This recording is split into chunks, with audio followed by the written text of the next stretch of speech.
अस्सलाम वालेकुम नाज़रीन, मैं हूं आपका मेज़बान सुल्तान मिर्ज़ा। आप देख रहे हैं हमारा यूट्यूब चैनल 50 न्यूज़।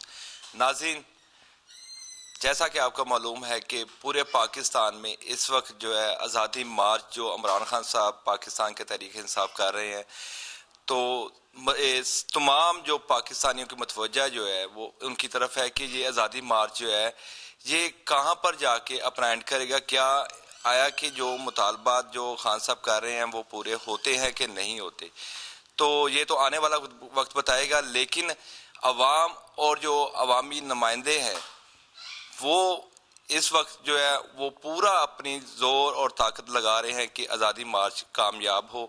हमारे साथ इस वक्त मौजूद हैं सैयद अलमदार साहब, ये हल्का एन 104 के उम्मीदवार भी हैं और पाकिस्तान तहरीक इंसाफ के मेन ओहदेदार भी है।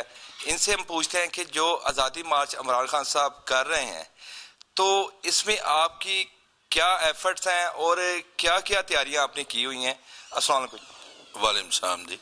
शाह साहब, ये अब फैसलाबाद पे आ गई है बारी ना कि खान साहब ने को पॉलिसी चेंज की है कि हर डिवीज़न से अलग-अलग जो है ना जो पार्टी के मेन जो ओहदेदार हैं वो क़यादत कर रहे हैं और लोगों को साथ लेके चलेंगे, तो आप इसमें क्या आपके एफर्ट्स हैं? सर पहले तो बहुत बहुत शुक्रिया, आपने मैं मदऊ किया। देखें, खान साहब के ऊपर जो कातलाना हमला हुआ है ये बेसिकली उसके खिलाफ एक एहतजाज जो है उसमें मजीद शिद्दत आ गई है। अगर ये उन पे हमला ना होता तो अब तक जिस तरह 11 तारीख दी थी तो सारे के सारे लास्ट कल जो फ्राइडे गुजरा है इस्लामाबाद में होते, लेकिन बीच में ये एक बहुत गंदा खेल खेला गया जिसकी वजह से ये बेसिकली एक साजिश की गई थी पाकिस्तान को तोड़ने के लिए।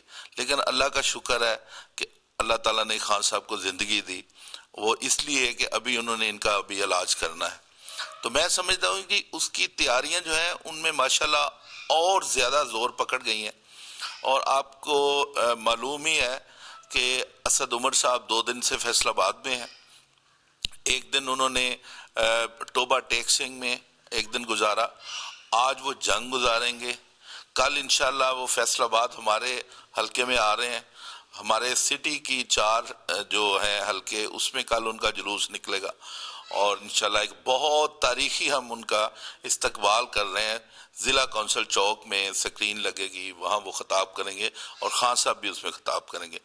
तो एक तो मैं दावत देता हूँ पूरे फैसलाबाद के लोगों को कि कल वो वहाँ पे पहुँचें और कल शाम को 7:30 बजे खान साहब डायरेक्ट स्पीच करेंगे। बेसिकली आपने बात की कि ये एक आज़ादी मार्च है, असल में ये हकीकी आज़ादी मार्च है। आज़ादी तो हमें कायद-ए-आज़म मोहम्मद अली जिन्ना ने 1947 ने दिलवा दी, लेकिन वो इलाकाई आज़ादी हुई, ज़हनी गुलामी जो है वो ख़त्म नहीं हुई। तो अब जो ज़हनी आज़ादी है उसके लिए खान साहब तहरीक चला रहे हैं। तो इंशाल्लाह हम उनके शाना बिशाना है, हज़ारों के लिहाज से लोग आएंगे हमारे हर हलके से, हर यूसी से, हर गांव से लोग जो है वो लिस्टें बन चुकी हैं। और ये खान साहब की आवाज़ के ऊपर किसी को बुलाने की ज़रूरत नहीं पड़ती, लोग इंशाल्लाह जोक दर जोक आते हैं। तो आप कल शाम को देखेंगे कि एक भरपूर जो है वो फैसलाबाद में एक जलसा होगा। और मैं जड़ा वाले इसलिए आया हूँ कि जड़ा वाले में भी मेरा एग्रीकल्चर का एक सेटअप है, तो इंशाल्लाह परसों हम जड़ा वाले के सारे लोगों के साथ मिल के इंशाल्लाह असद उमर साहब का जो परसों यहाँ पे जुलूस होगा, जलसा होगा, उसमें पूरी तरह शिरकत करेंगे। और पूरे जड़ा वाले स्पेशली 96 में हम इस वक्त बैठे हुए हैं और यहाँ पे भी एक भगौड़ा है, वहाँ मेरी सब लोगों को दावत है कि उस भगौड़े के ख़िलाफ़ असद उमर साहब के एहतजाज में ज़रूर आए। और मैं भी जिस हल्के से इलेक्शन लड़ना चाह रहा हूँ NA 104, वहाँ भी राजा रियाज भगौड़ा है। तो मैं समझता हूँ कि इत्फाक से दोनों जगह से मेरी एक जिम्मेदारी थी और इंशाल्लाह मैं उसमें पूरी तरह पार्टिसिपेट करूँगा। बहुत बहुत शुक्रिया। अच्छा शाह जी, अपना आपने बात की मुनर्रफ अरकान की, तो दूसरी तरफ आपने बात की जो कि पाकिस्तान तो आज़ाद हो चुका था 1947 को, लेकिन हकीकी जो तौर पर जो ज़हनी गुलामी है उससे हमारी जो आवाम है वो नहीं निकली थी। क्या समझते हैं कि जैसे अभी ब्रेक थ्रू हुआ था, खान साहब पर जो हमला हुआ था, उसके बाद ये जो एहतजाज था कुछ दिन के लिए रोका गया था, तो अब ये क्या समझते हैं कि ये जो आज़ादी, हकीकी आज़ादी लॉन्ग मार्च जो खान साहब ने शुरू की है, क्या वक्त से कबल अपने मुतालबात पूरे करवा लेंगे? क्योंकि दूसरी तरफ जो इस वक्त हुकूमत में है वो कहते हैं कि टाइम पर ही इलेक्शन शेड्यूल होंगे और टाइम पर ही तमाम मामला जो है, हम कोई भी डिमांड जो है खान साहब की नहीं मानेंगे। तो इस पे आप क्या कहते हैं कि क्या आया कि जो जिस तरह ये जोश और जज्बे से पाकिस्तान तहरीक इंसाफ इस वक्त मैदान में है, क्या आया कि उससे कबल वो हुकूमत से मुतालबात मनवा लेगी? मेरा नहीं ख्याल अब इसमें कोई ज्यादा देर है। ये चंद दिनों की बात है, कुछ बड़े अहम फैसले होने जा रहे हैं। वो जैसे ही फैसले होंगे तो इंशाल्लाह इलेक्शन की जो डेट है वो भी बहुत जल्द अनाउंस हो जाएगी।